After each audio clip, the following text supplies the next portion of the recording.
Dr. Walker and I have been talking about it for several years. It's one of those things that you start to think about, you get goosebumps, and then you want to think about how do you roll that out, how do you put that in place.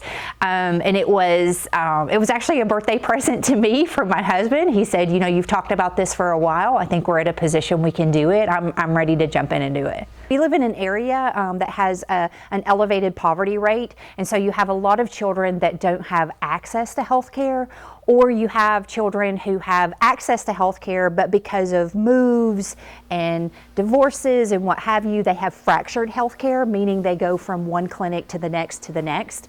And it was one of those things where we were like, well, imagine that a child could start in kindergarten and have access to the same health care all the way through until the 12th grade.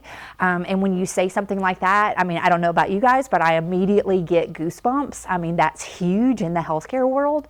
And so that was it. That was the born idea. So what we have over at Leopard Care Clinic is we have Ginger Morris, who is our nurse practitioner. And then we also have Brittany Branson, who's our licensed practical nurse. And so we're constantly trying to think about what services that we can offer to the district. Also what services we can make easier and more accessible here while on campus. It takes a load off of the main clinic, but it also, our goal is we want to reduce absenteeism by the students. We want to reduce absenteeism by the staff. That's really hard. You have to take a day off to go get your blood pressure medicine filled or what have you.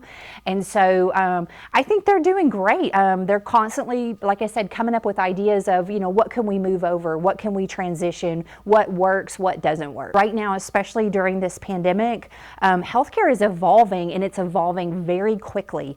And so I think you're going to see changes. I think you see changes right now, or we see them on a weekly basis. I think you're going to see them on a monthly basis. I think you're going to see some big overhauls to the healthcare system.